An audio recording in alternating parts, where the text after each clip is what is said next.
take a deep breath with me here, because is it just me, or did spring come up and shake you from behind like, I'm here? I feel like my house has been a wreck for the last 2 weeks, and I really haven't made it out of my farm clothes, but honestly, I couldn't be happier because our hands have been in the dirt all day, every day, and that's exactly where I want to be this time of year.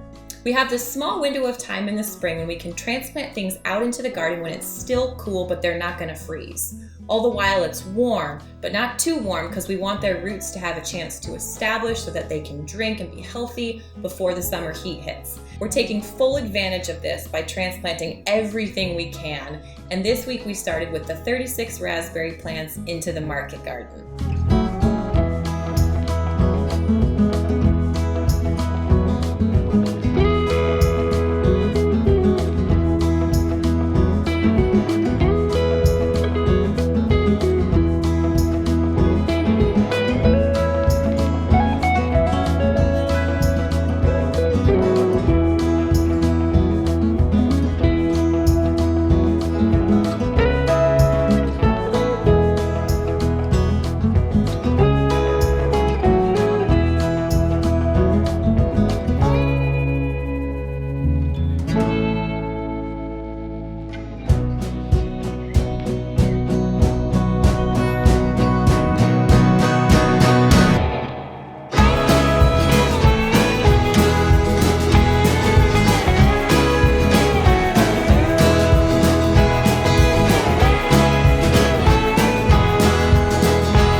Two nice big long straight rows, and we chose varieties that will provide us with raspberries hopefully from June to October. We've also made sure that all of our currants and gooseberries and even some new dogwood bushes have found their homes. But the big project that we had to focus on this last week was the greenhouse gardens.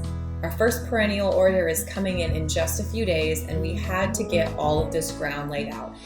And we had to make a really important decision, and I hope I made the right choice, to weed paper or not to weed paper.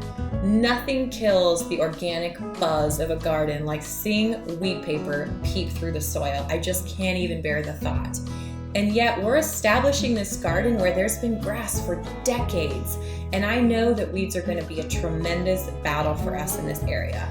So we had to just pull the trigger and go for it, and we're hoping we don't regret our decision to cover all of these beds with a nice, thick industrial weed paper.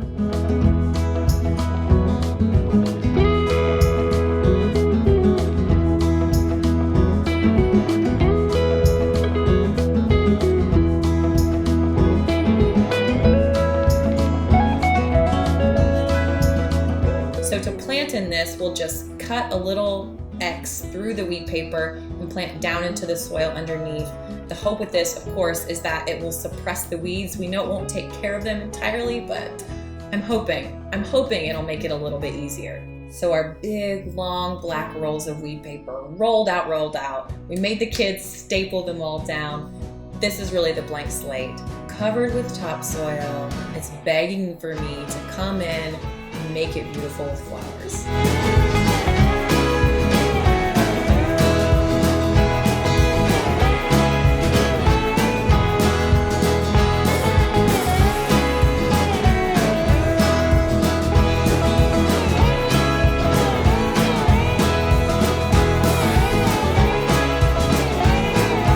In the greenhouse, the seedlings just march on. They're growing in the sunlight, and I'm telling you, I continue to find times just to tuck away by myself in the quiet of the greenhouse and water them and love on them, and I talk to them because that's a totally normal thing to do. So this week the tomatoes got transplanted into bigger pots so they could just grow bigger and stronger. It'll be another month yet before they're transplanted out. But, and this is just the way that gardening goes, I had planted my best and brightest tomato starts into a tray, not really thinking anything of it, left them on the ground, at which point, of course, a mole came in at night and completely leveled them, ate them all right down to the nubs. And so we lost our best 16 tomato plants, which is really a setback.